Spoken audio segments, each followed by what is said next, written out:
Belle bonsoir, comment allez-vous? Alors c'est Maïva en direct de Holistique Créole. Aujourd'hui, coucou. Aujourd'hui vont me rejoindre l'exploratrice de l'intime et Mélanie Jeffrey. Coucou tout le monde, j'espère que vous allez bien. Coucou. Alors je vais les inviter et vous me donnez quelques secondes. Et on va commencer notre discussion sur bah, principalement le sexe, la sexualité et bien sûr les relations. On verra si on y met un petit peu d'amour. Bah, en tout cas, on verra quoi. Coucou, Hello. hello, comment allez-vous? Ben, écoute, moi ça va très très bien. Je suis un peu fatiguée, mais nous là. Ça va, Ouais. ma belle, comment tu vas? Bah écoute, ça va, hein. Fin de journée pour moi, donc Vraiment la fin.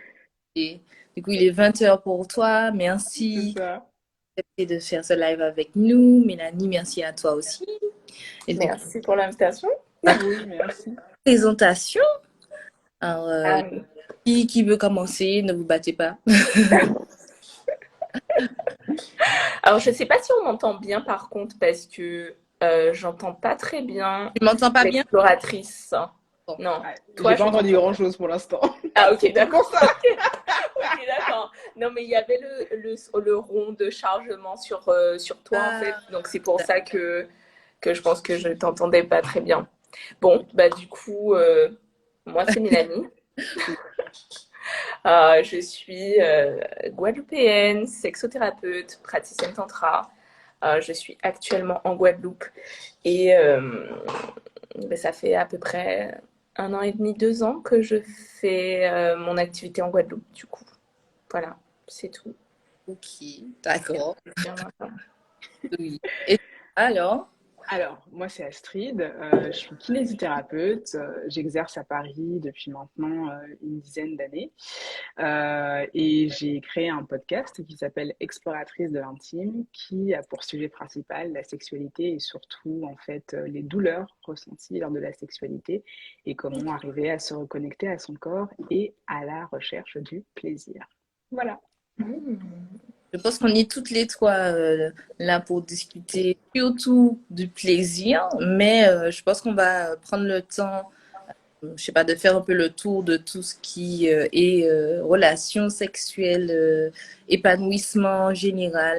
Euh, D'ailleurs, j'ai une première question très importante. Pourquoi on rapproche la sexualité avec l'épanouissement personnel? Voilà, première question pour moi. Je dirais Astrid. Physiquement, qu'est-ce qui nous pousse à rapprocher, associer épanouissement? Enfin, je suis heureuse dans ma vie parce que j'ai une sexualité épanouie. Enfin, déjà, le lien, quoi ce lien? Enfin, moi, ce que je dirais, c'est que la sexualité, c'est l'énergie. C'est l'énergie qui, forcément, quand elle est nourricière et qu'elle est créatrice, ça nous pousse à aller vers quelque chose de positif. Après, physiquement parlant, la sexualité, c'est bien sûr associé au plaisir. Et qu'est-ce qui va pouvoir justement provoquer des émotions positives et des émotions de joie et de gaieté et de tout ce que tu veux que le fait de ressentir en fait du plaisir.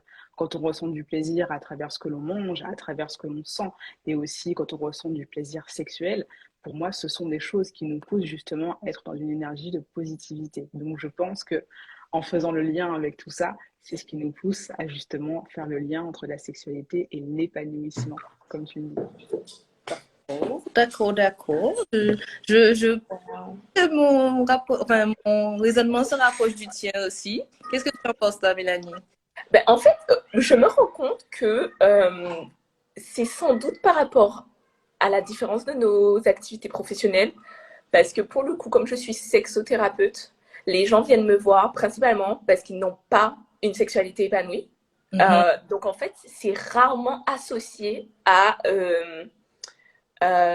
une vie épanouie, une sexualité épanouie. En fait, la majorité des personnes que je côtoie, c'est plus je comprends pas la hype autour du sexe, je comprends pas pourquoi les gens aiment autant le sexe, je comprends pas pourquoi. Tu vois, donc en fait, enfin moi, en tout cas, mon public n'est pas du tout. Enfin, je pense que la société leur envoie une image où il faut absolument que ce soit inclus dans leur vie. Et eux, bah, ils se disent, moi, je ne comprends pas pourquoi ça devrait être inclus dans ma vie. En tout cas, de la manière dont on me le propose, je n'aime pas le fait que ça doit être inclus dans ma vie. Donc, est-ce qu'il y a autre chose? Est-ce qu'il y a un autre moyen de le faire? Donc, pour le coup, étant donné que ce n'est pas mon cas, c'est-à-dire que, étant donné que moi, je considère avoir une sexualité épanouie, euh, pour moi, ce n'est pas l'inverse. Ce n'est pas parce que je suis épanouie, non, ce n'est pas parce que ma sexualité est épanouissante que ma vie est épanouie. C'est l'inverse, en fait. C'est parce que je suis épanouie que je vis une sexualité épanouissante. Parce que il y a tellement de domaines de la vie qui influencent la sexualité que si au final, dans ta famille, ça va mal, dans ton boulot, ça va mal, dans ton environnement, tu te plais pas, etc., bah, tu auras très peu de chances d'avoir une sexualité épanouissante, en fait. Donc, je pense que ça devrait être rangé en dernier plan, en fait, et non pas au sommet de la liste, non. D'accord, ok. Je m'attendais déjà un peu à cette réponse, étant donné qu'effectivement tu es sexothérapeute. Je pense qu'avant d'aller vers tout ce qui influence négativement une sexualité, je pense qu'on va peut-être prendre un temps pour rappeler qu'on est en 2022 et que cette année, qu'est-ce qu'on veut pour notre sexualité, qu'est-ce qu'on ne veut plus.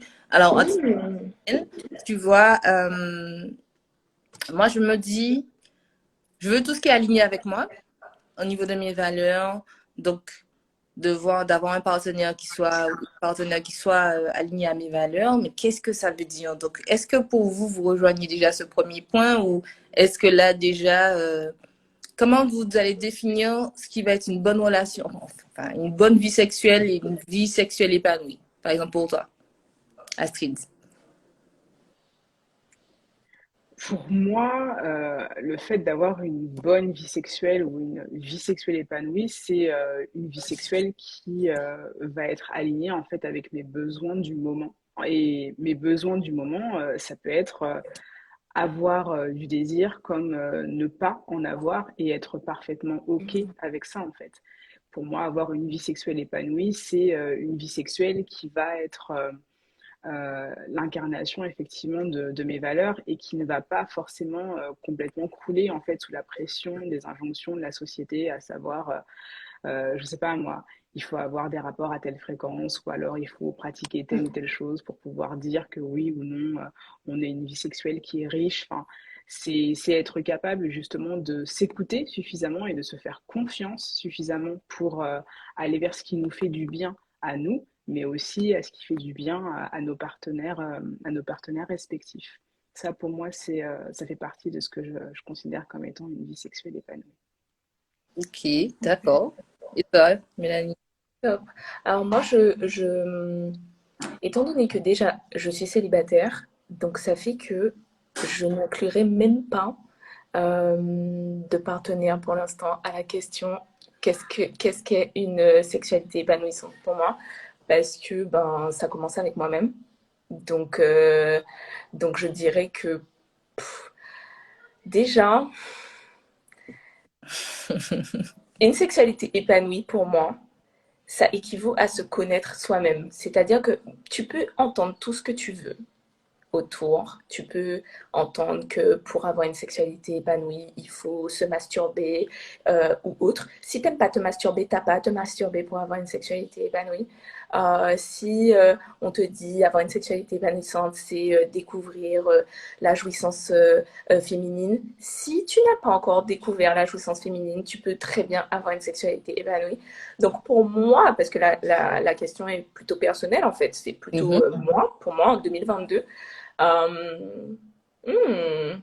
je dirais, non, mais c'est parce que la première réponse qui me vient, et c'est pour ça que parce que je reçois la réponse en même temps, je dirais qu'en 2022, j'aimerais pouvoir expérimenter beaucoup plus de sexe en extérieur, en communion avec la nature. Alors je dis ça, c'est passible d'amende. Hein. Pour toutes les personnes qui nous regardent, c'est passible d'amende, ok? Donc je ne vous incite pas à avoir des rapports sexuels dehors. Je ne parle qu'en mon nom, ok? Oui, oui, Ça oui. s'appelle de l'exhibitionnisme et en France c'est interdit. Voilà. Je parle de moi. Voilà, Et franchement, alors, pour nous deux, on habite aux Antilles, j'ai envie de dire, pas la base. Ah, les gens qui sont dans le froid comme moi, là, c'est pas un projet, hein. C'est pas un projet du tout. La base. voilà, Les petites ok? ambiances en Nous, forêt, là. Ah, voilà. voilà. Aux Antilles, il fait chaud toute l'année. Et voilà, c'est en fonction de votre géographie, ok? Là, c'est haut. Mais pour ceux qui sont dans le froid comme Astrid, on va laisser Hmm. ça pour cet été. Voilà. Ouais, on va garder la couette pour l'instant. Et que ça peut être très stimulant, hein, le foie. Ah oui, ça a des propriétés Voilà. bénéfiques, assurément. Après, est-ce que c'est ce que j'ai envie d'associer pour l'instant à ma sexualité? Ce n'est pas dit. J'aime trop la chaleur. Bon, bah, tant pis. T'as pas ton. Voilà. Ok, d'accord. Ah ben, de mon côté, j'ai envie de dire, pour te rejoindre, ce ne sera pas forcément avec un partenaire ou une partenaire, mais c'est vrai que dans la mesure où ça doit se passer avec une partenaire, j'aurais quand même aimé choisir selon voilà, certains critères. D'ailleurs, est-ce qu'on peut encore se permettre d'avoir des critères autres que vacciné, pas vacciné? Bon, ça, on avait déjà commencé à avoir le débat, Mélanie. Je ne vais même pas continuer avec toi sur ça en DM, mais j'avoue que ça va faire partie des critères. Ça va être compliqué. Ouais. Je me rends compte que quand même, il faut quand même qu'on en parle. Ça, le climat actuel, la situation fait que ça va devenir un critère ou qu'on va devoir en parler à un moment avec soit une partenaire, soit un partenaire. Genre, est-ce qu'on va au ciné? Tu es à jour? T'es pas à jour? Non? Je veux dire, Ouais. effectivement que le sexe en extérieur sera plus adapté, tu vois. Ouais, oui, Attends, oui. c'est pour ça que j'ai dit, qu'est-ce que c'est avoir une relation sexuelle, enfin, une vie sexuelle épanouie en 2022? Parce que clairement, il y a une situation qui fait que même il y a des gens qui ont eu peur, je pense, depuis 2 ans, d'avoir des partenaires, de peur peut-être de choper le virus ou quelque chose. Donc, je me dis, bon, euh, il va falloir avoir peut-être du lâcher prise encore plus dans ces cas-là. Qu'est-ce que vous préconisez, on va dire? Quelle est Euh, la question? alors, en fait, je pense, parce que je suis en train de réfléchir et je crois que, parce que c'est ce qui est intéressant, c'est qu'il y a de vraies recherches qui sont faites dans le domaine de la sexualité. Mhm. Les gens ne se rendent pas compte, mais il y a des sondages nationaux qui sont faits, il y a des chiffres qui sont créés. Euh, et je suis en train de me dire, je ne sais pas réellement si l'affirmation que tu viens d'émettre, que les personnes euh, ont eu moins de rapports sexuels de peur d'avoir le virus est vrai, parce que je me rappelle très bien que l'an dernier, Brut ou un autre média sur les réseaux avait sorti un documentaire parce qu'ils avaient suivi certaines prostituées ou escort girls pendant la pandémie, qui expliquaient qu'elles avaient beaucoup plus de clients et que ça les choquait de voir que les clients leur disaient j'ai pas envie de mettre un préservatif, mais par contre, il faut que tu gardes ton masque. Tu vois?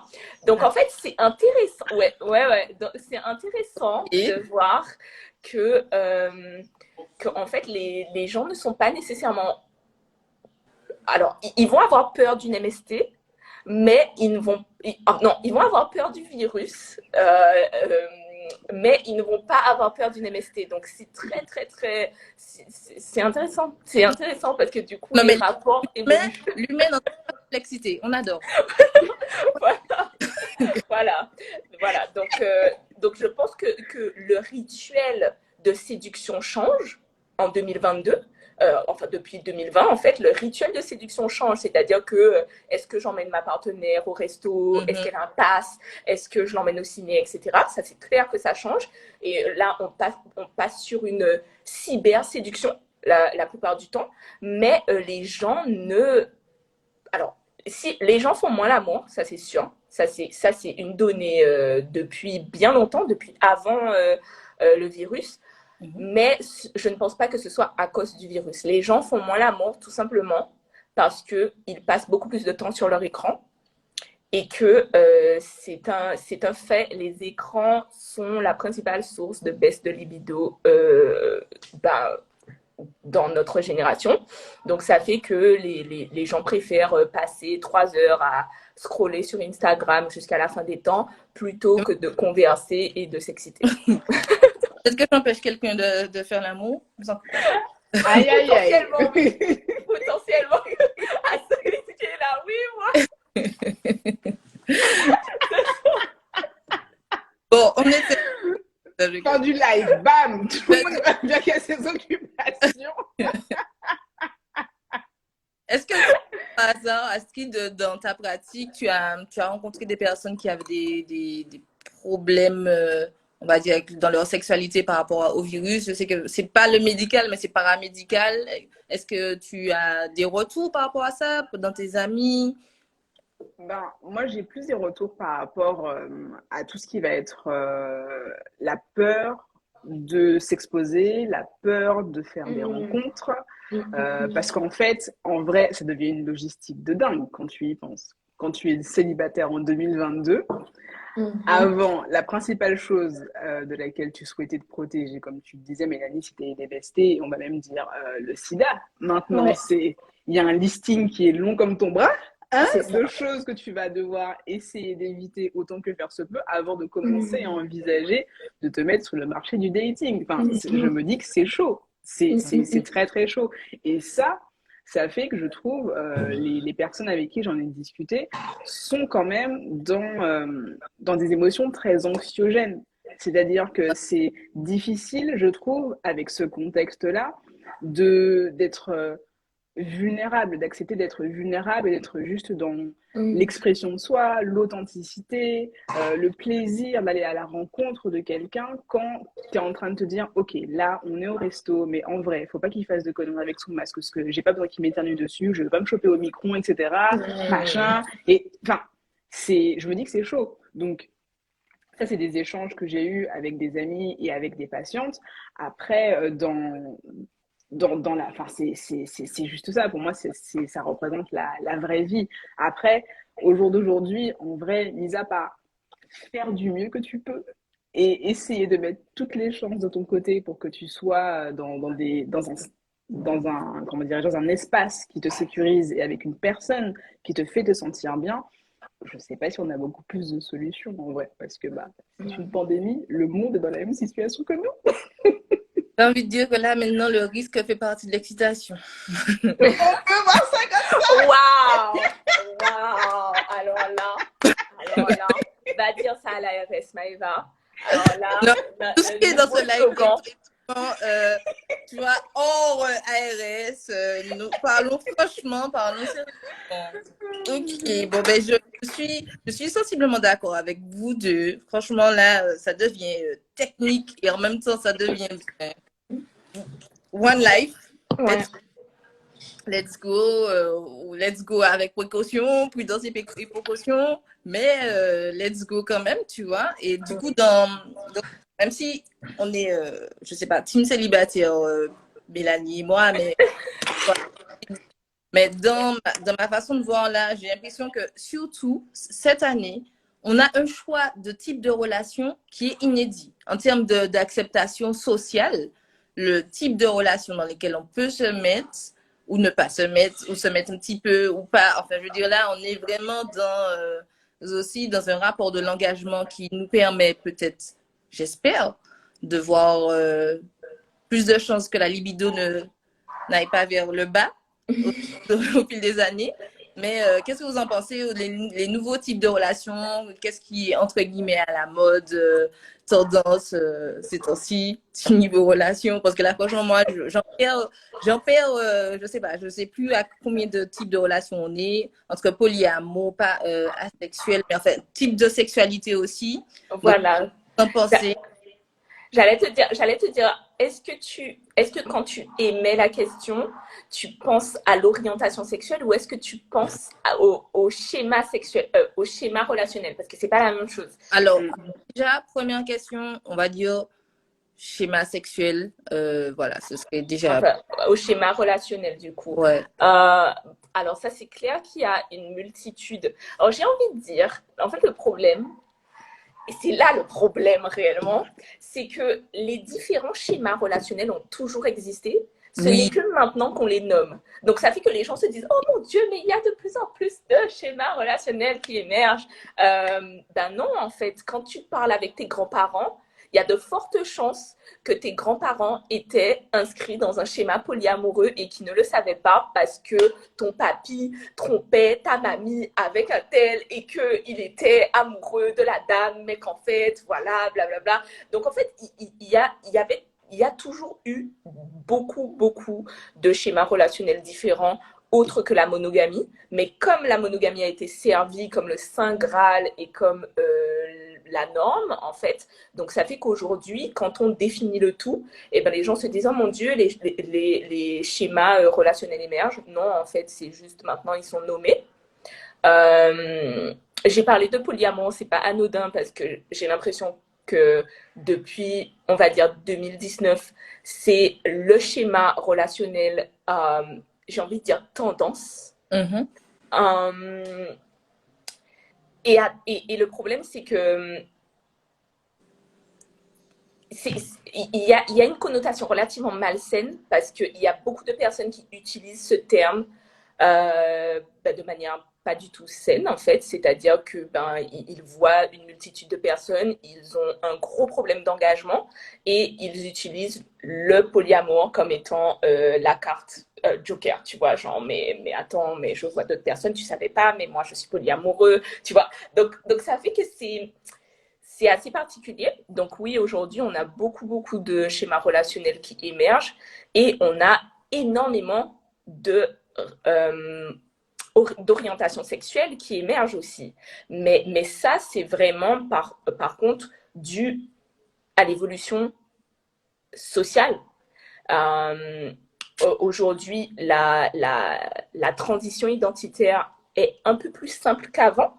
Donc, ça fait qu'on a on a des nouvelles orientations sexuelles.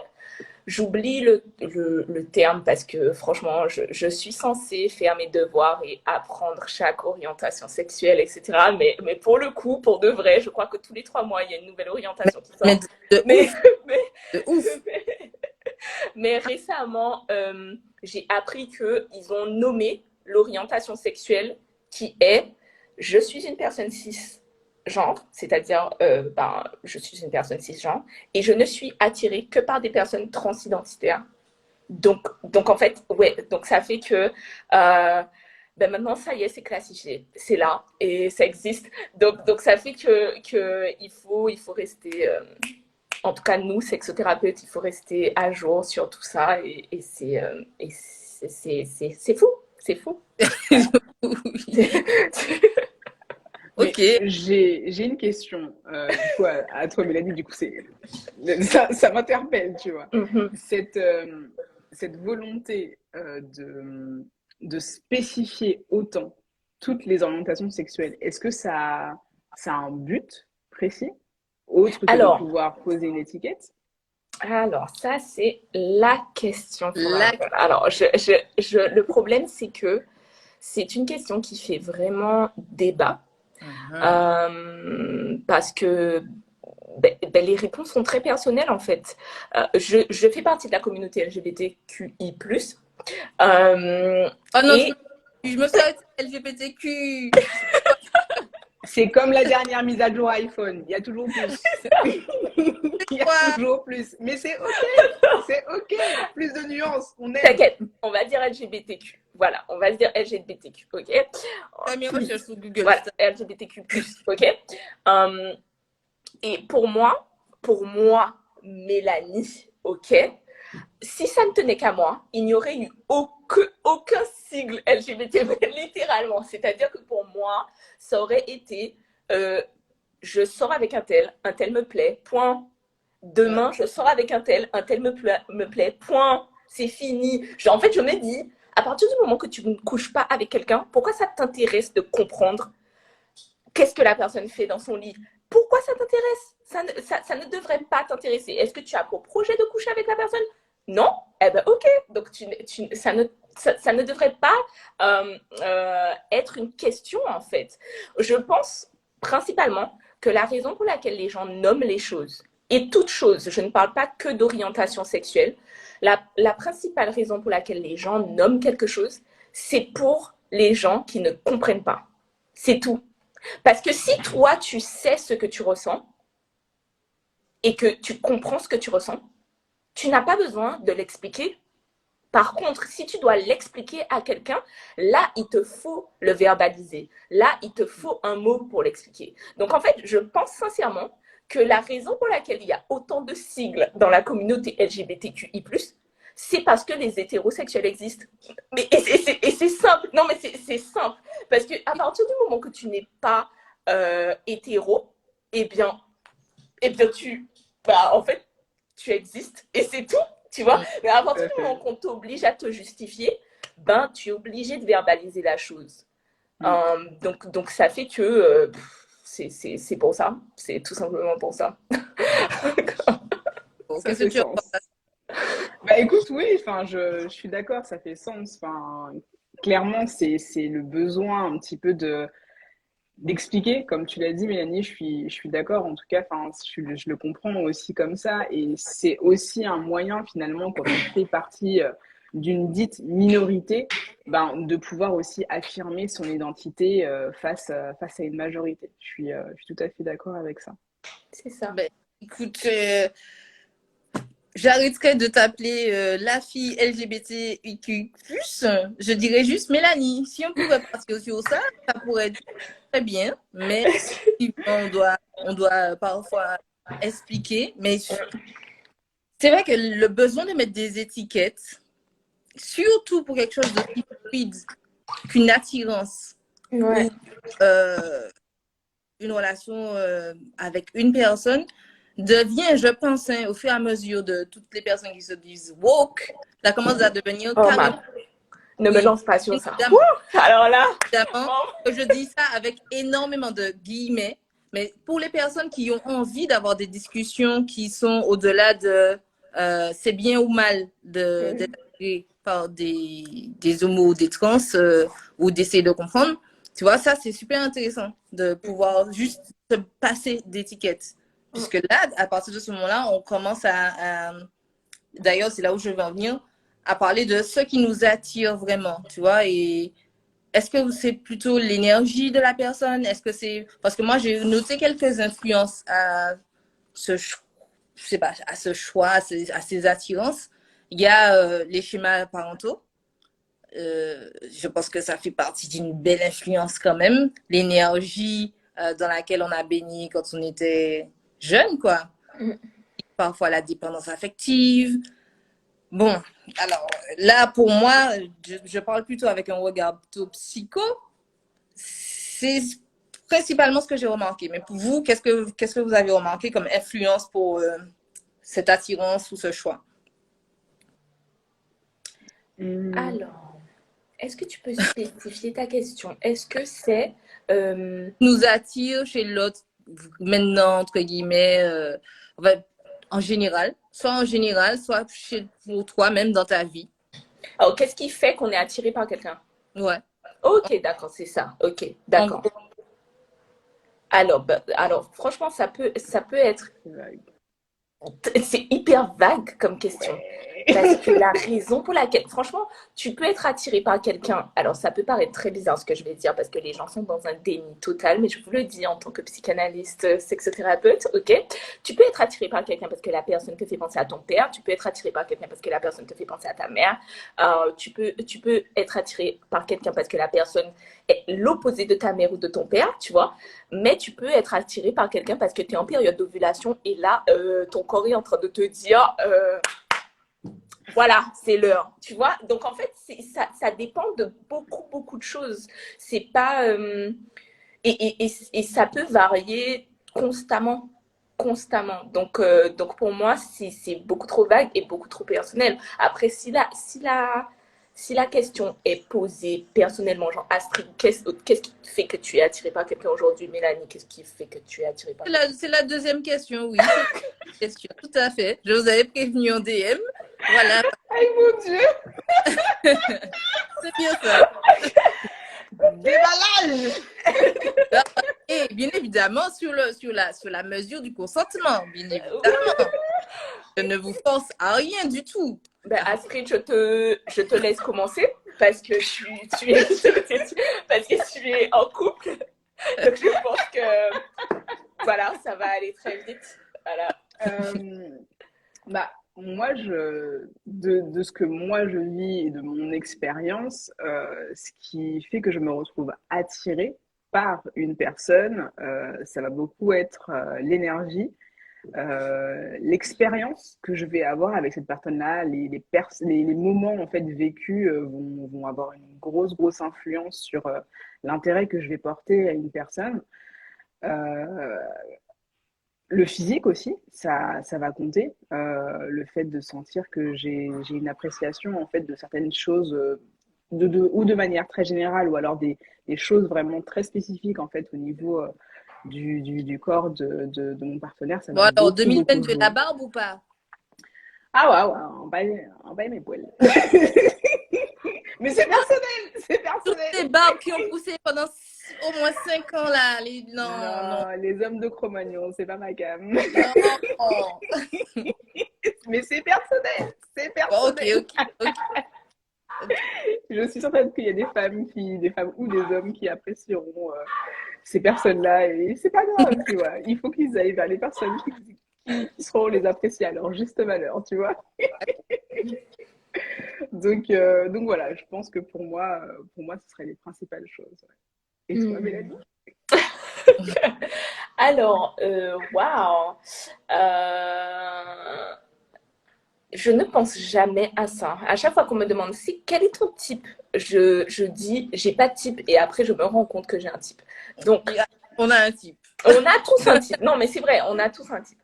Euh, alors déjà, je dirais ce que la personne renvoie, ça c'est sûr. Je parle pas. Alors, il y a certains qui diront l'énergie, la vibe, ou quoi que ce soit. Donc, pour moi, c'est ça. Ce que la personne renvoie, c'est crucial. C'est-à-dire que avant même de regarder ton physique, je vais être attirée par ce que tu renvoies.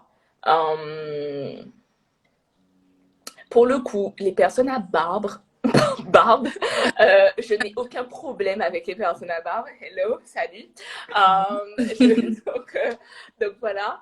Euh, En fait, je me rends compte que ce qui m'attire chez l'être humain n'a pas nécessairement à voir avec le physique.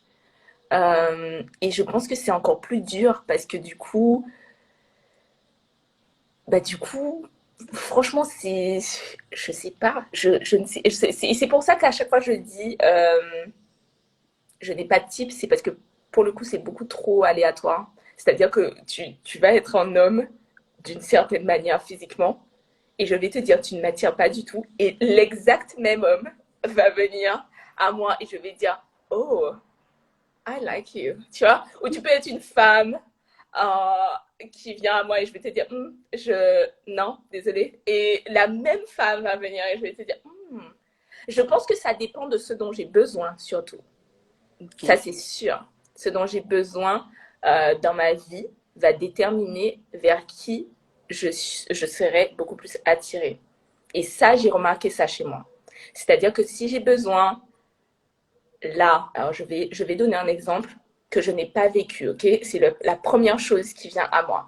Si là, j'ai besoin de, euh, de quelqu'un de très présent, de très posé, calme, qui peut prendre soin des enfants, je n'ai pas d'enfants, hein. Eh bien, je vais être attirée par le type de personnes, que ce soit homme ou femme, qui sont plus enclins à fonder une famille, à être avec les enfants, etc. Si je m'ennuie un peu dans ma vie et que j'ai besoin d'aventure, que j'ai besoin de peps, je vais être attirée par des gens. Le bad boy. Le bad boy. Non, pas le bad boy. Oh. Alors là, mais jamais, dans aucune condition, le bad boy est invité dans ma vie.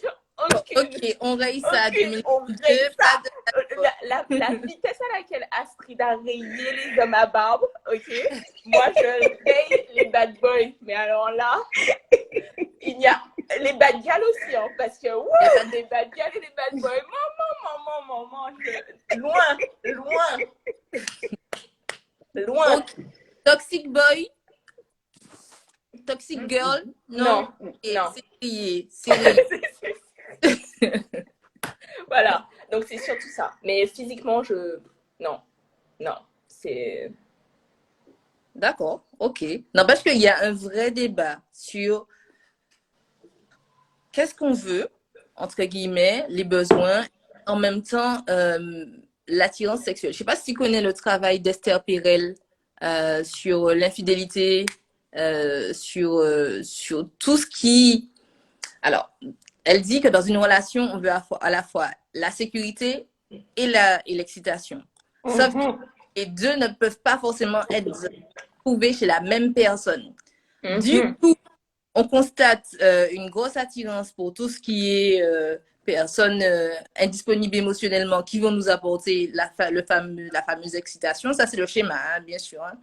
La fameuse excitation qui va faire que, waouh, être totalement sur un nuage sexuellement. Et la personne avec laquelle on partage régulièrement sa vie, avec laquelle on a moins de désir. Donc, comment vous voyez ça en 2022? Est-ce qu'on peut arriver à tirer de la même personne sécurité et excitation ou est-ce que c'est toujours mort?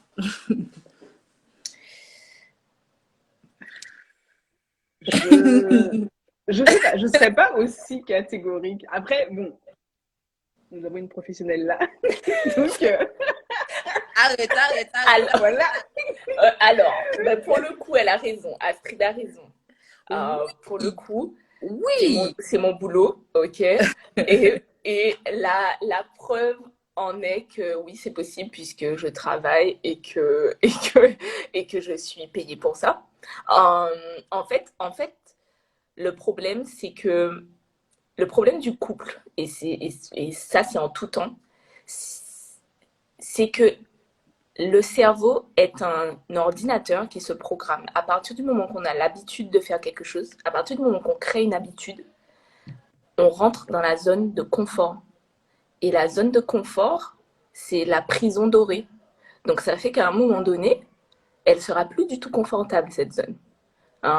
Et c'est pour ça que les gens trouvent la sécurité, c'est la zone de confort, etc. Sauf que dans la zone de confort, il n'y a pas nécessairement d'excitation. Et c'est là que les couples qui sont avisés ou autres font appel à des sexothérapeutes parce qu'ils savent qu'à un moment donné, dans leur relation, il y avait l'excitation. Elle était là, sauf qu'ils l'ont perdue.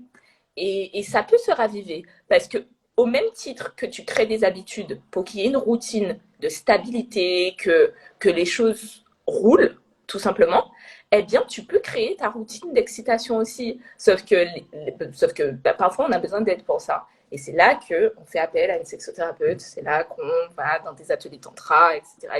Tu vois. Mais c'est possible. C'est pas inéluctable, enfin, c'est pas complètement, enfin, c'est pas une dichotomie dans le couple d'avoir sécurité et excitation. Ça peut être complètement fusionnel. Merci, c'est très rassurant. Yes. Oui.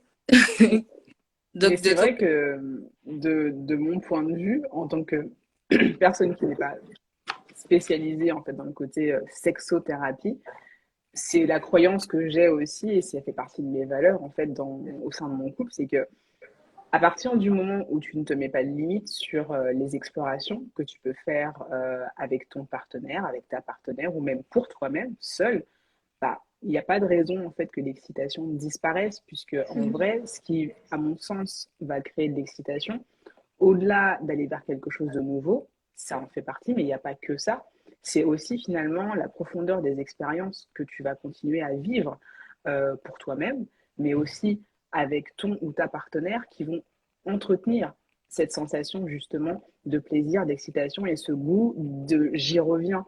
Le fait d'être dans une routine, dans une habitude, dans une automatisation, c'est ça en fait qui, à mon sens, fait qu'à un moment donné, tu finis par ne plus tellement avoir envie de quelque chose parce que les émotions qui vont être dégagées de ça, les sentiments, les sensations ne vont plus être aussi nourrissantes pardon, ou aussi excitantes que ce que ça aura pu être parce qu'on est dans quelque chose finalement de l'ordre de la routine.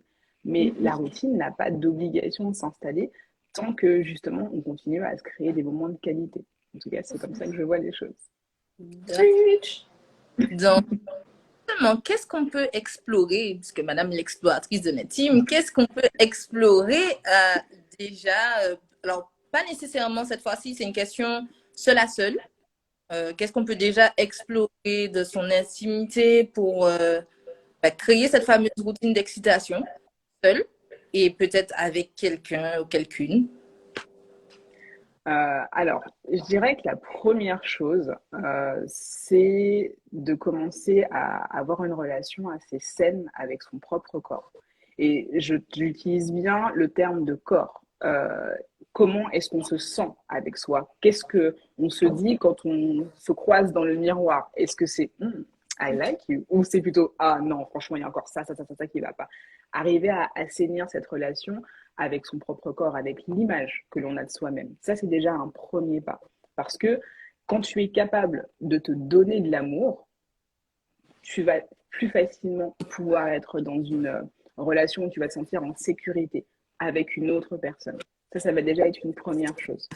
Après, dans une logique d'exploration, je trouve que ce qui va être intéressant, ça va être comment tu vas définir ton rapport au plaisir. Et là encore, on peut partir de quelque chose de très, très général. Le plaisir sexuel peut être aussi rattaché au plaisir des sens. Qu'est-ce que tu vas apprécier de regarder? Qu'est-ce que tu vas apprécier de sentir? Qu'est-ce que tu vas apprécier de goûter? Comment tu vas apprécier d'être touché par toi-même ou par une autre personne? Ça va être des choses qui vont alimenter ta capacité à ressentir du plaisir. Et en vrai, c'est quelque chose qu'on devrait toutes et tous pratiquer au quotidien. Se prendre 5 minutes ou se dire, OK, qu'est-ce qui va me faire du bien là pendant ces 5 prochaines minutes? Est-ce que ça va être le fait de me toucher très rapidement ou de sentir un parfum qui va raviver justement des émotions ou des sensations plaisantes? Il y a plein d'autres choses comme ça qui vont justement être des vecteurs de plaisir. Prendre 5 minutes pour pouvoir déguster son thé ou manger sa fraise et véritablement apprécier les sensations que tu vas ressentir quand tu vas déguster ce que tu vas être en train de déguster, ça va être quelque chose qui va alimenter ton plaisir. Et après, quand on va s'intéresser à l'intimité, justement, je trouve qu'une excellente façon d'aller dans l'exploration de son intimité, c'est peut-être de commencer à la visualiser. Et la visualiser, ça peut passer par le fait de se regarder. Donc ça va être de l'auto-exploration. Ça peut être avec un miroir, etc., etc. Mais ça peut être aussi avec le toucher. Il y a des personnes qui ne sont pas du tout à l'aise à l'idée de se dire je vais regarder ce qu'il y a en bas et c'est parfaitement OK, il n'y a pas besoin de se forcer, mais ça peut être déjà une première exploration que d'aller toucher, pas forcément directement, ça peut être à travers un vêtement, ça peut être à travers un sous-vêtement, et de faire connaissance avec cette partie de son corps à distance et quand on se sent à l'aise, de plus en plus proche. Ça va être une première chose. Et déjà, rien qu'avec ça, on est en train de connecter son cerveau et son corps sur le circuit du plaisir. Ça déjà, ça peut être une excellente chose à faire. Oui, ok. Envoyez les confettis. Astrid, président! Astrid, président! Yeah, I love that. Excellent. Alors, est-ce qu'on a quelque chose à rajouter sur la route Mais de qu'est-ce qu'on a ajouté sur ça? Attends! Non, en vrai, je dirais, la seule chose que je dirais, c'est que déjà, tout est vrai. Alors là, tout est vrai. J'ai l'impression de m'entendre. En fait, c'est pour ça que j'étais là. Mais quand les gens m'envoient des questions, tu sais, parce qu'il y a vraiment des personnes qui me posent ce genre de questions, j'aurais dit, contactez Astrid. Maintenant c'est bon, je dirais, écoutez le podcast d'Astrid, l'exploratrice du plaisir. Non, je dirais à ça, j'ajouterais que ça, c'est sûr que l'exploration des sens, c'est extrêmement important. S'il y a bien un message que je transmets tout le temps à mes clients, à mon audience, c'est que l'être humain n'est pas du tout une bête de sexe comme on peut penser. L'être humain est une bête de sens. Et en fait, c'est à travers les sens qu'on vit l'excitation, c'est à travers les sens qu'on vit le plaisir. Et la première chose à faire avant d'entamer le rapport à l'autre, c'est de se séduire soi-même. J'ai moi-même un podcast, au fait, Astrid, si tu ne sais pas, j'ai moi-même un podcast. Ça m'intéresse. Qui s'appelle Conversation sur l'oreiller. La saison 2 a commencé le 1er janvier. Et le premier épisode est sur l'abstinence sexuelle. Alors, j'ai fait une abstinence sexuelle pendant 1 an.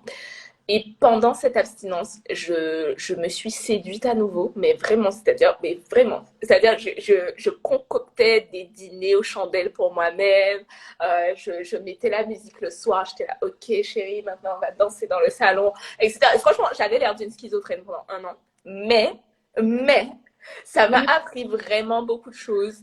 Je me suis rendu compte que se séduire soi-même, c'est avant tout se rendre compte comment on aimerait être séduit, comment on aimerait vivre nos relations avec l'autre. Et à partir du moment que tu sais ça, tu peux automatiquement diriger l'autre vers ce que tu as envie de recevoir, mais comprendre aussi, mieux entrevoir comment tu peux faire plaisir à l'autre aussi en l'incluant dans ton plaisir. Donc pour moi, les sens et l'autoséduction, franchement, si après avoir fait ça, vous n'avez pas de résultat, je ne sais pas. Franchement, je ne sais pas. C'est la base. Donc, c'est la base. Si on peut se dire vraiment, cette année, je me séduis, je me fais plaisir, je me découvre, j'explore ce que ça veut dire le plaisir à chaque niveau de sens visuel, auditif, olfactif. Olfactif. Pour moi, c'est le major turn-on. D'ailleurs, la question arrive, qu'est-ce qui est le major turn-on? Donc, je traduis, qu'est-ce qui vous excite, genre, instantanément, sensuellement parlant, et puis après, peut-être sur d'autres caractéristiques un peu plus abstraites. Alors, qu'est-ce que tu entends par là? Parce que j'ai peur de toi. Qu'est-ce que tu entends par abstraite? C'est la question. Non, mais déjà, première question, répondons ensemble. Major turn-on, tu vois, essentiellement, est-ce que c'est genre The Parfum Hugo Boss, le gros cliché, bien sûr, mais est-ce que, voilà, c'est plus le toucher d'une façon, ou bien un look, voilà, que le major turn-on, ça marche à tous les coups, instantanément avec toi? Wow! Mais je trouve que c'est dur comme question parce que. Mais de ouf! Moi, je pense que ça change en fonction du partenaire. Mais grave! Alors, il y a certaines personnes. La dernière partenaire, major turn-on. Attends. Encore plus dur. Attends.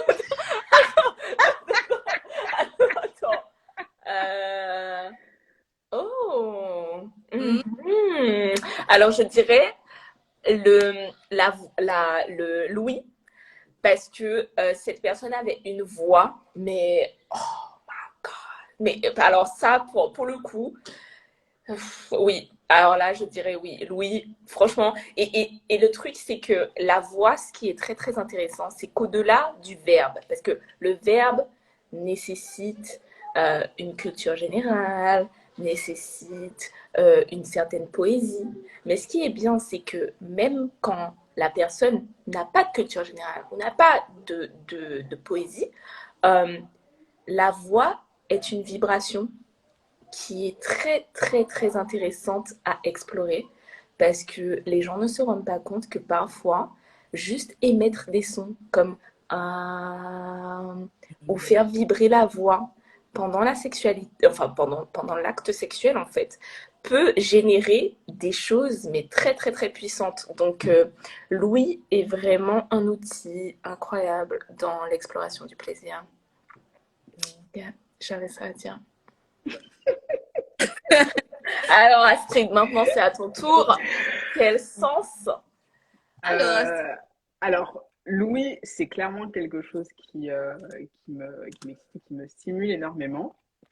Mais pour compléter, pour parler d'un autre sens qui aussi résonne beaucoup en moi, je dirais la vue.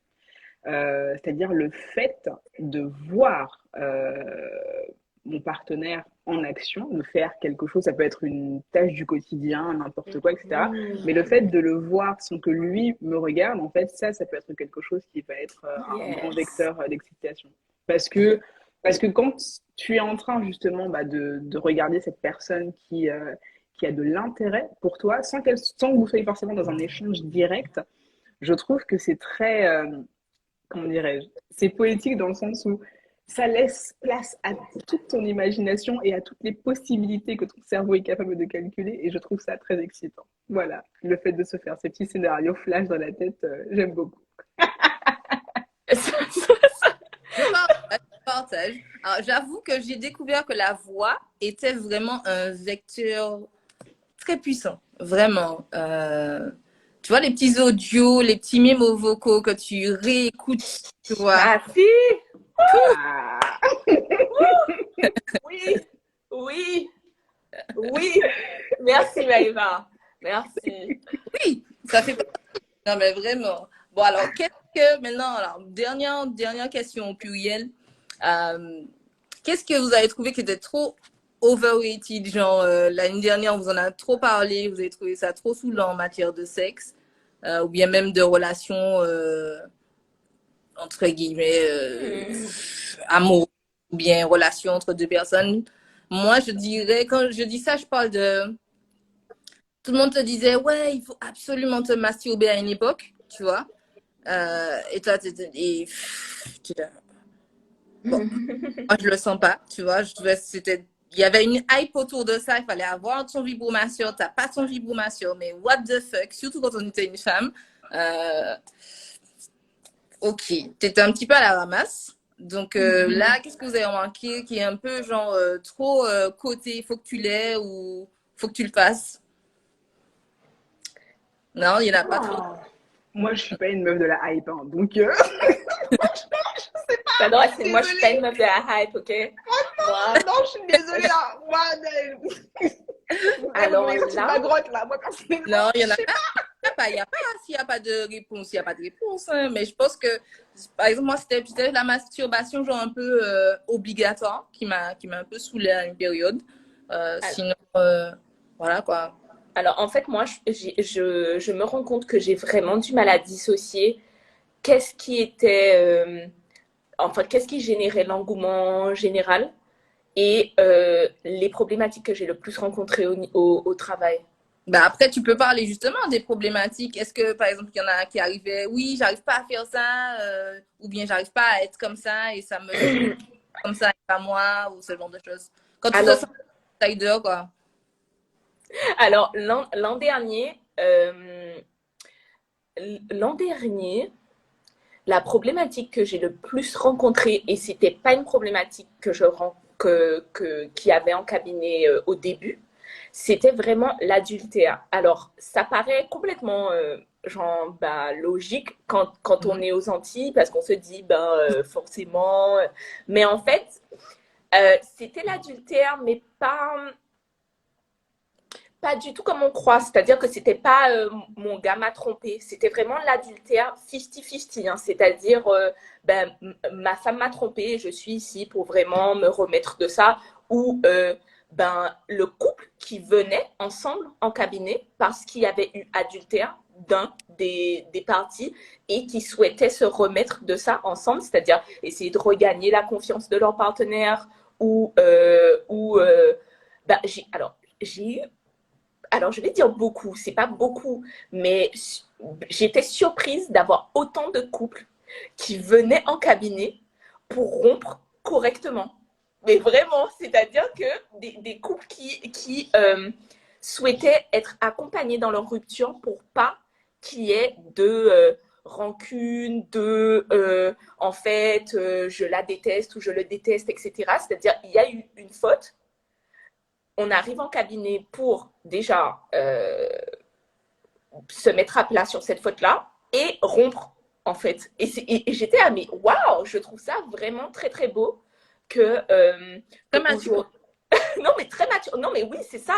C'était vraiment une preuve de maturité très belle, en fait, de rompre comme ça. Alors, à chaque fois que j'en parle et que je dis que je rencontre ça en cabinet, la première question que j'ai des personnes à qui j'en parle, c'est est-ce que c'était des couples qui ont des enfants?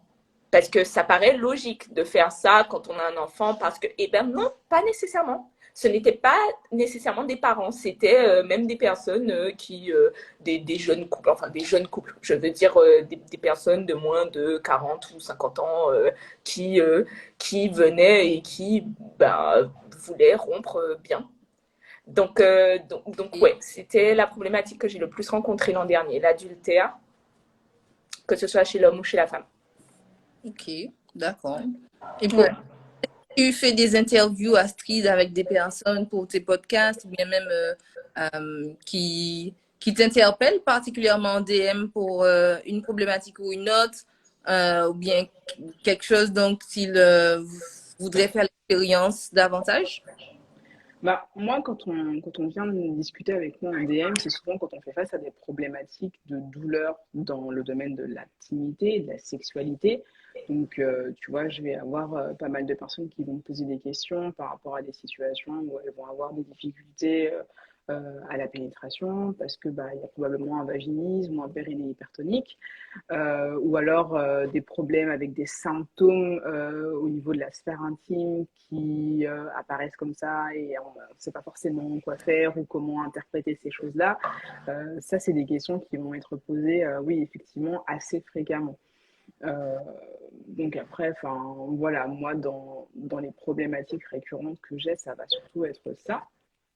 Mais après, enfin, voilà, enfin, je vois pas de choses spécifiques, si tu veux, en dehors de ça, parce que mon podcast, il a pour but de pouvoir justement bah, mettre la lumière en fait sur ces difficultés et rendre le discours autour de tout ça beaucoup moins tabou. Donc, ce sont des questions auxquelles je m'attends, bien évidemment. Ok, d'accord. Et là, je pense quand tu as parlé des tabous, est-ce qu'il en reste encore? Il en reste encore des tabous en 2022? Ah, je pense que oui, hein. Enfin, je veux dire, c'est un chemin personnel, hein. C'est bien ce que toutes les démarches qu'on entreprend chacune à notre niveau, ce sont des choses qui sont extrêmement positives parce que ça permet de visibiliser ces difficultés. Mais la preuve en est, si on a des hommes et des femmes qui viennent discuter avec nous de ces difficultés, c'est bien qu'elles existent encore et que à l'échelle d'une société, tout n'est pas encore résolu. C'est des choses qui vont prendre encore beaucoup de temps. Nous-mêmes, on a encore du chemin à faire pour pouvoir être correctement alignés avec nous-mêmes et avoir toutes les connaissances nécessaires à propos de notre propre corps, de notre propre désir, de notre propre plaisir. Et je pense que c'est le chemin d'une vie. Donc, j'aurais bien aimé dire qu'en 2022, ça y est, tout est terminé et happy ending, mais je pense pas qu'on soit encore arrivé là. On a encore un petit peu de chemin à parcourir, je pense, même si les choses avancent, bien sûr, les choses avancent. Qu'est-ce que tu en penses? Est-ce qu'il reste encore des tabous? Euh, Parce que là, on a déjà parlé, je pense déjà sur ton podcast de l'amour pendant les règles. On parle souvent, enfin, on a déjà, j'ai envie de dire, banaliser les plans à trois. Le podcast de qui, hein? Alors, plutôt d'Astrid. Ah oui. Si, si. Du coup, toi, tu vois encore des tabous dans notre société, qu'est-ce qui t'apparaît ces temps-ci comme tabou pas encore abordé?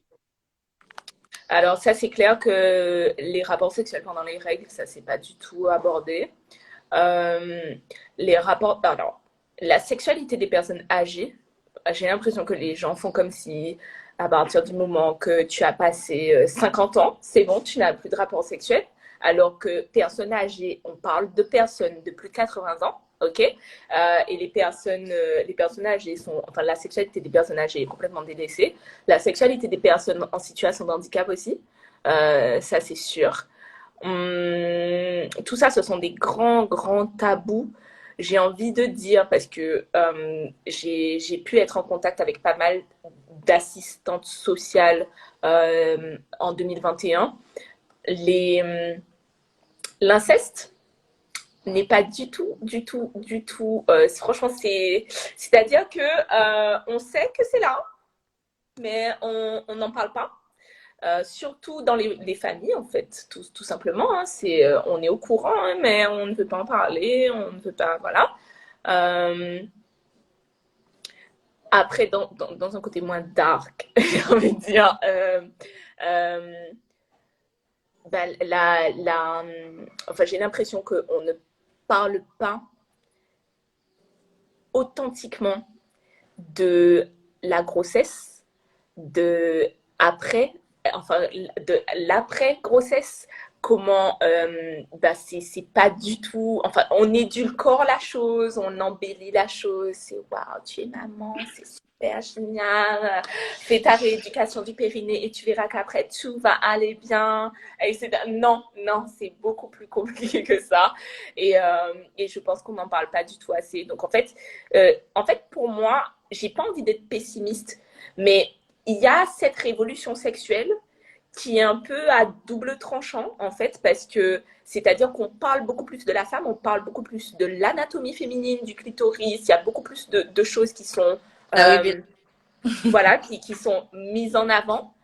Toutefois, euh, on édulcore encore la sexualité de la femme. C'est-à-dire que quand j'entends aujourd'hui qu'il y a encore des femmes qui vivent une sexualité pas du tout épanouissante parce qu'elles se disent mais à quoi je ressemble quand je vais faire l'amour, mais non je dois pas trop gémir, non je dois pas faire ceci, et pour moi je me dis en 2022 il faut comprendre que le sexe, c'est pas tout beau, c'est pas tout propre, c'est pas tout lisse. Il y a du liquide, il y a des fluides, il y a du son, tu vas forcément avoir un bourrelet à un moment donné si tu prends une position. En fait, pour moi, la sexualité, on en parle plus, mais on ne la déconstruit pas. C'est-à-dire qu'on a encore l'image toute propre, toute lisse, toute pornographique, toute érotique de la sexualité, alors que c'est animal, c'est bestial. Et je parle pas dans la vitesse et le comment tu prends ta femme. Non, c'est vraiment dans tout le bordel que c'est, en fait, en vrai. Et pour moi, tant qu'on verra pas la sexualité comme quelque chose qui ne doit pas nécessairement être propre, qui ne doit pas faire trop de bruit, qui ne doit pas faire, etc., ben on l'arrange quand même dans une petite case. Donc pour moi, tout ça, c'est un gros tabou dont personne ne veut réellement parler. Donc voilà. Ok, d'accord. Ça me parle. D'ailleurs, je fais exprès de poser la question pour le prochain sujet, le prochain live. Attention, là, je fais toute ma récolte. J'aimerais bien qu'on continue, si vous avez l'occasion, le temps, l'énergie, justement ces discussions autour des fameux sujets tabous. J'avoue que ça me passionne, ça m'a toujours passionné. C'est cette façon de dire la vérité, dire ce qui est, hein, vraiment dans une relation sexuelle avec l'autre, une relation sexuelle avec toi, et d'accepter toute la vulnérabilité qu'il y a à être dans une relation, euh, peu importe, avec soi ou avec quelqu'un. Parce que justement, même le fait de ne pas pouvoir se toucher des fois parce que, ah, mais moi je dis ça comme ça, hein, ah, mes doigts vont sentir, ah, mais voilà. Je pense qu'il y a effectivement un vrai sujet dessus. Pourquoi on a autant voulu assainir l'image de la sexualité et en même temps, pourquoi on ne dit pas les choses clairement, quoi? Qu'est-ce que tu Bah, as comme retour par rapport à ton podcast sur le faire l'amour pendant les règles? Bah, clairement, j'ai été très, très, très agréablement surprise en fait des réactions.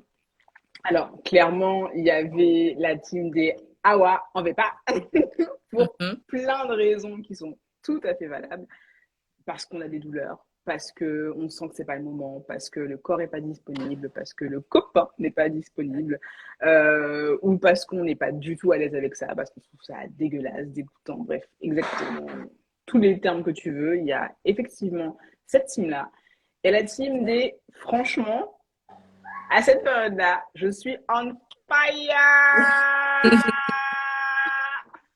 ah, Donc, mhm, elles, elles sont à balle. mhm.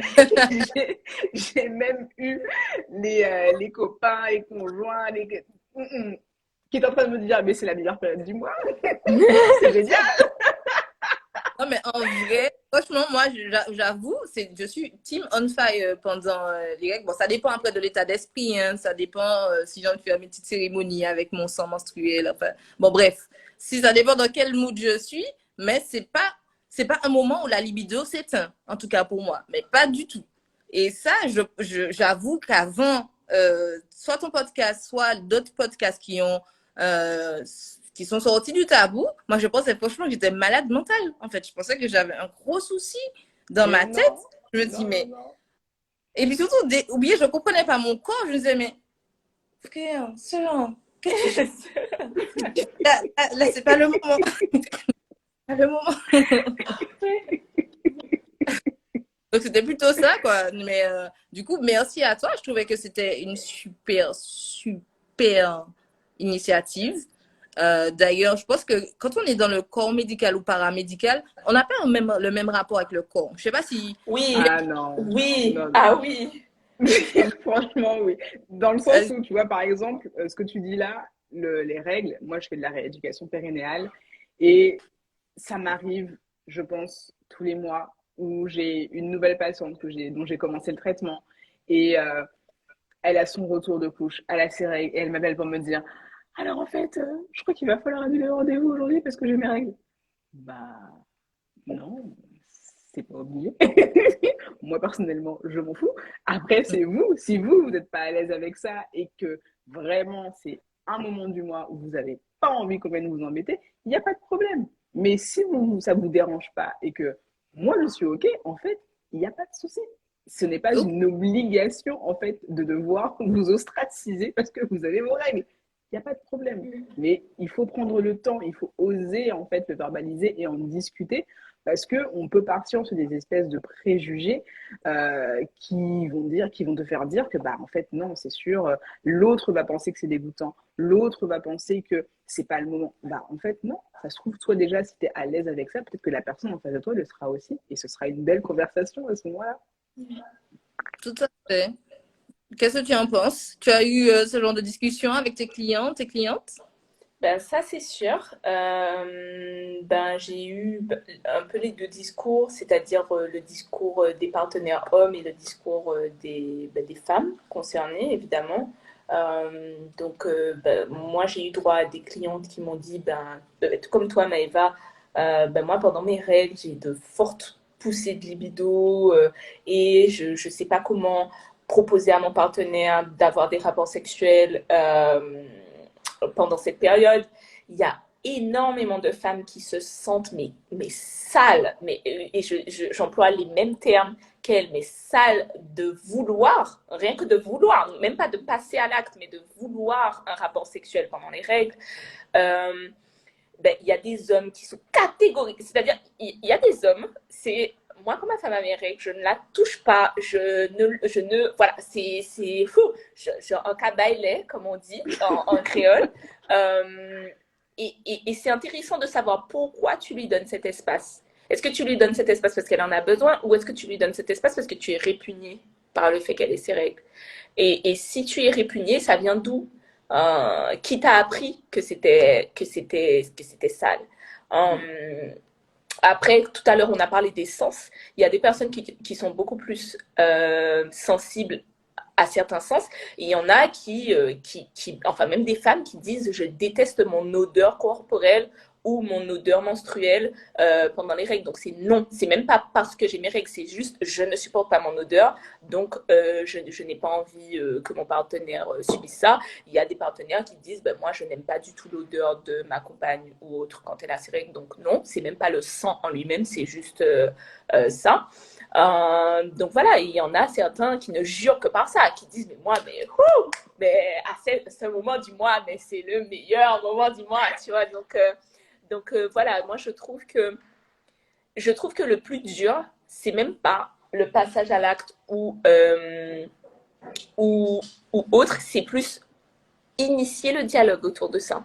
Les gens n'ont pas nécessairement du mal à passer à l'acte. C'est comment je vais exprimer le fait que j'en ai envie ou comment je vais exprimer le fait que j'en ai pas envie, justement. Donc ouais. La communication est souvent le plus dur. Mon métier m'apprend que les gens sont prêts à faire beaucoup de choses physiquement, sexuellement, mais ont beaucoup de mal à communiquer quand il s'agit de sexe ou de désir ou de plaisir. Donc bon. Ok, ok. Donc, je suppose que là, pour moi, l'outil le plus important là, de 2022, c'est la communication. Ça a toujours été. Toujours été, mais Et encore sera plus. toujours. Et peut-être, hein, à mon avis, hein, tant qu'on n'aura pas inventé la télépathie ou bien qu'on ne fera pas de la télépathie, mais je pense qu'il faut parler des choses qui nous tiennent à cœur, je pense, là, on a un public plutôt mature, vu notre âge à toutes les trois, plutôt mature. Donc, je dirais que on a fait notre temps à expérimenter, à embrasser les crapauds, à faire ce qu'il faut pour se connaître. Et Dieu sait qu'il reste encore du chemin. Mais je pense qu'on part déjà sur une base de je sais ce que je veux, je sais ce que j'aime, je sais ce que j'aime moins. Et bien sûr que ça évoluera. Mais je pense qu'il est temps de communiquer du coup ce qu'on aime, ce qu'on n'aime pas et de se sentir légitime à ça, de se sentir légitime à vouloir ce qu'on veut et ne pas vouloir ce qu'on veut pas, quoi. Qu'est-ce que vous en pensez? Totalement. Mm. Je suis tout à fait Yes. d'accord, ouais. Ouais. Donc, si vous avez un mot de la fin, parce que je sais que Mélanie doit partir, un mot de la fin pour, j'ai envie de dire, un dernier grand conseil pour cette année, et moi je pense qu'on est toutes les trois d'accord, pas de pression, mais dernier grand conseil pour cette année à toutes les personnes qui nous ont suivis, écoutés, regardés, coucou tout le monde. Qu'est-ce que vous avez envie de leur dire?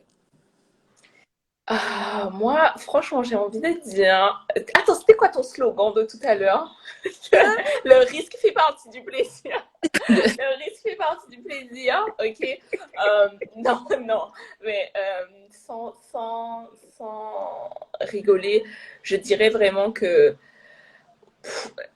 je pense que 2020 nous a tous appris une leçon, c'est que tout peut vraiment s'arrêter du jour au lendemain. Et je parle pas vraiment, je parle pas de drame, je parle pas de tu vas mourir demain. C'est même pas ça. Je pense que tout peut s'arrêter du jour au lendemain, que ce soit ton travail, que ce soit ta relation, que ce soit tout. Euh, donc, dans tous les cas, alors ça peut être cliché, mais dans tous les cas, quoi que tu dises, quoi que tu fasses, il y a toujours quelqu'un, mais toujours quelqu'un, qui va pas être d'accord avec toi. Ce n'est pas parce que quelqu'un n'est pas d'accord ou ne partage pas les mêmes plaisirs que toi ou la même vision des choses que toi, que tu ne dois pas toi le faire. Le vrai travail à faire, c'est comment je fais face au rejet? Parce que tu vas forcément faire face au rejet. Et ça peut être de la personne que tu aimes. Admettons que, je ne sais pas moi, tu aimes la sodomie, parce que ça aussi, c'est encore un tabou en 2022, je ne comprends pas. Mais admettons que tu aimes la sodomie, que tu veux intégrer cette pratique dans ta vie sexuelle avec ton ou ta partenaire. Et je dis bien ton ou ta partenaire, parce que oui, il y a des hommes qui aiment la sodomie, et oui, il y a des hommes cis hétérosexuels qui aiment la sodomie, ok? Le fait que tu l'exprimes, tu peux très bien avoir une compagne qui te dit, ben, en fait, pour moi, c'est non, quoi, mais merci d'avoir exprimé ça, ok? Qu'est-ce qui va te faire le plus mal? Est-ce que c'est le fait d'avoir été rejeté? ou est-ce que c'est conserver ça dans ton cœur et ne pas le vivre ou autre? Parce qu'il y a toujours l'option où tu peux vivre ton plaisir. Il y a toujours cette option-là. Donc je pense qu'en 2022, les gens devraient vraiment se focaliser sur l'option que les choses peuvent très bien se passer. Parce qu'on a tendance à être très pessimiste, que ce soit dans nos relations ou que ce soit dans notre sexualité. Et si on communique ben, les choses, on ne peut pas, je dis toujours, on ne peut pas remplir une coupe qui est déjà pleine. Donc à un moment, il vous faudra vider votre sac pour pouvoir recevoir ce que vous voulez recevoir. Donc, euh, donc voilà, ce serait mon mot de la fin. Merci beaucoup. Merci.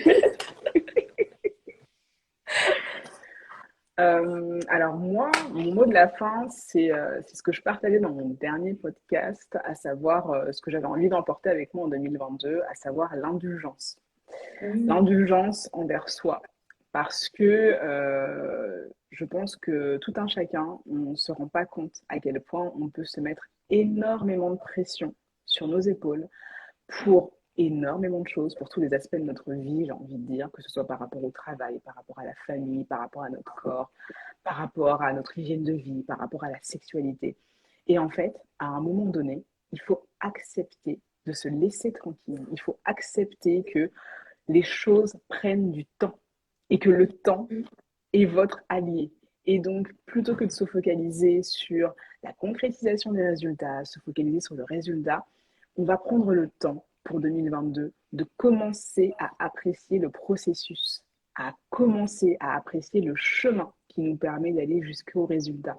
Parce que ça aussi, en fait, ça fait partie intégrante de ce qui va nous motiver à continuer à avancer, à continuer à évoluer. Et ça a de la valeur, ça a même plus de valeur que le moment où on aura atteint le résultat choisi. Donc voilà, moi c'est ce que j'aurais envie de dire à tout le monde. Soyez indulgents envers vous-même pour 2022. Merci. Merci. Alors justement, je vais juste relever un peu les réactions, les questions auxquelles on n'a pas du tout accordé d'attention ou autre. Alors, je remonte un peu.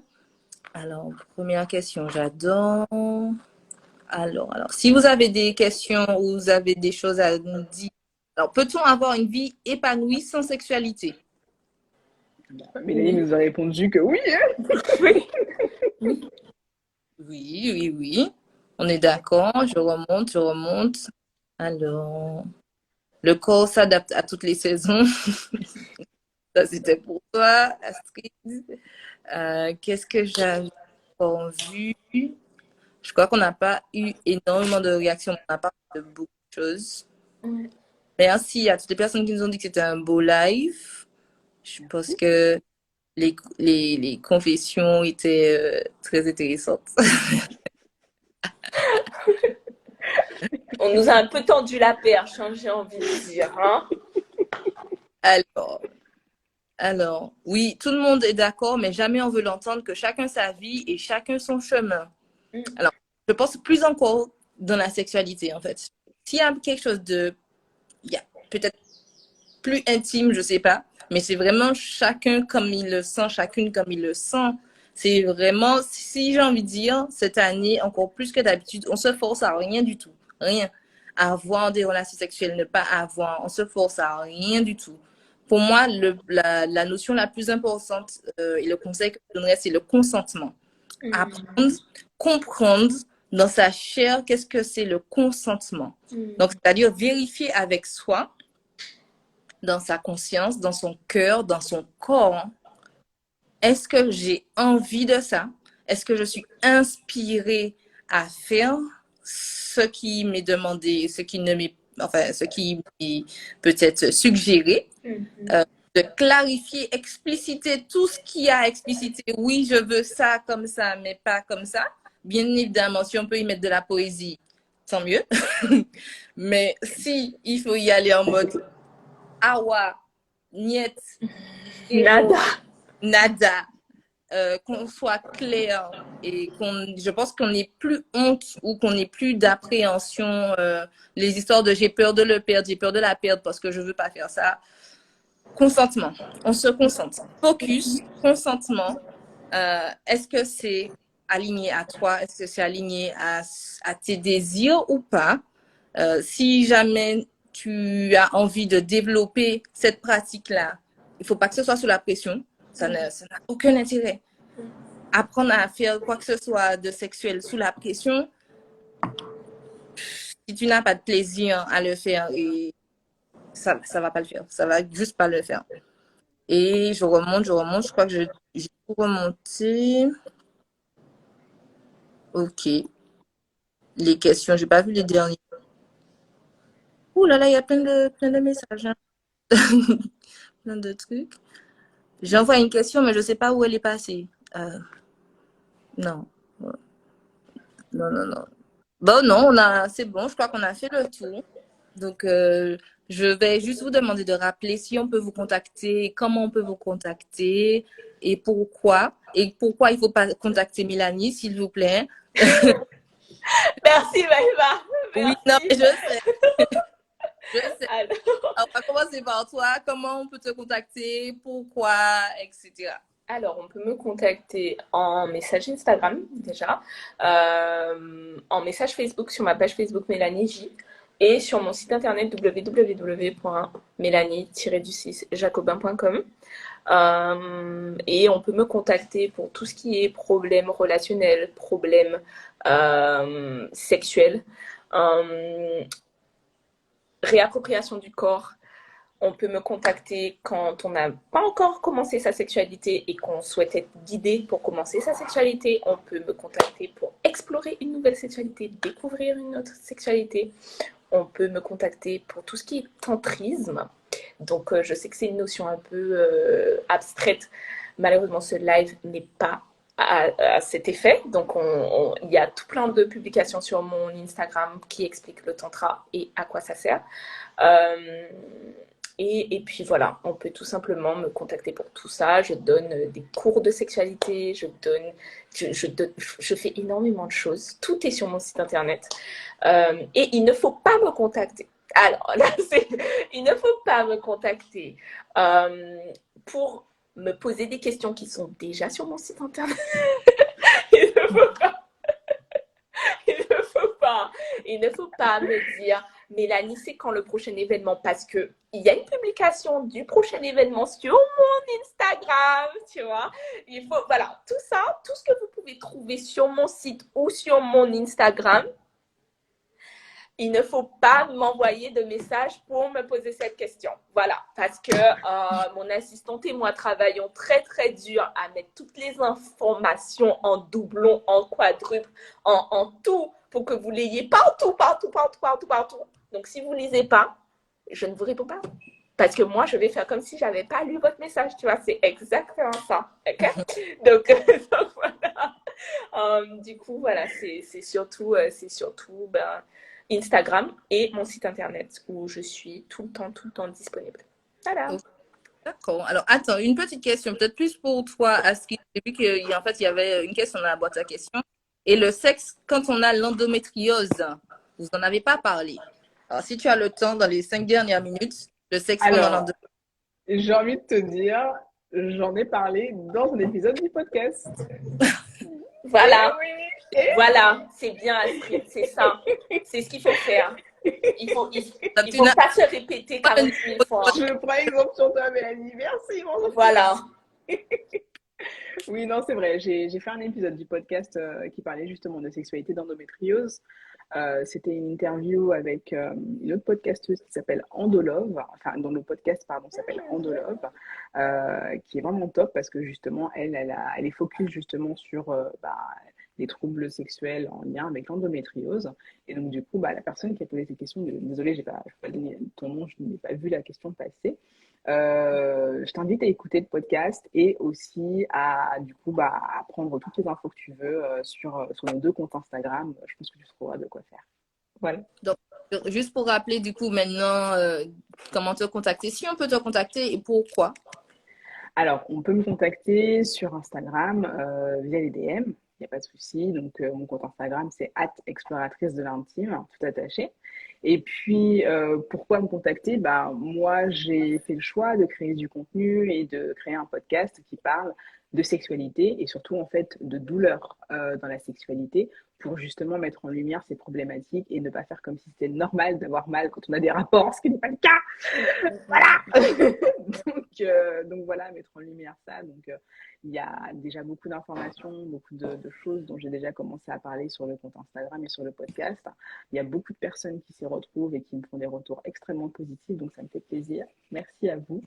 Et puis voilà, après, je parle aussi de tout ce qui va être reconnexion à son corps et aussi recherche du plaisir.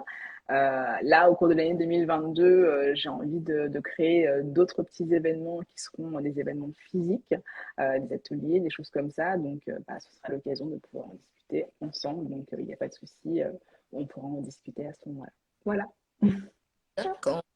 Et ben, top, merci beaucoup, merci encore. Alors, il y a une personne qui a juste dit l'inceste n'est pas une sexualité, et c'est vrai, je tiens à le rappeler. Comme on en a parlé un peu, mais en fait, ce n'est pas une sexualité. Voilà, c'était, je crois, enfin, on l'a évoqué dans les tabous. Voilà, oui, c'était voilà. c'est pas dans la C'est sexualité. tabou, mais Voilà. ce n'est pas une sexualité, on ça. le classe. C'est un crime. C'est un crime, exact, Point. c'est vrai.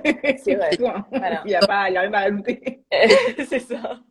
Donc, ce n'est pas une sexualité. Je rappelle ma notion phare de cette année, le consentement. Oui. Donc, Oui. le consentement. C'est ça. Consentement éclairé, explicite. Consentement. Yes. Dans la paix et du consentement, de l'indulgence et de la découverte de soi et la communication, je vous souhaite une belle soirée, évidemment, une belle après-midi. Merci. Et pas à me faire des retours sur si jamais vous avez des messages après, comme ça, moi, ça peut me Pas de problème. sujet. Avec plaisir. Et puis, voilà, on se revoit peut-être pour notre live. Yes. Bye. Gros bisous. Bisous. Bisous tout le monde. Bye.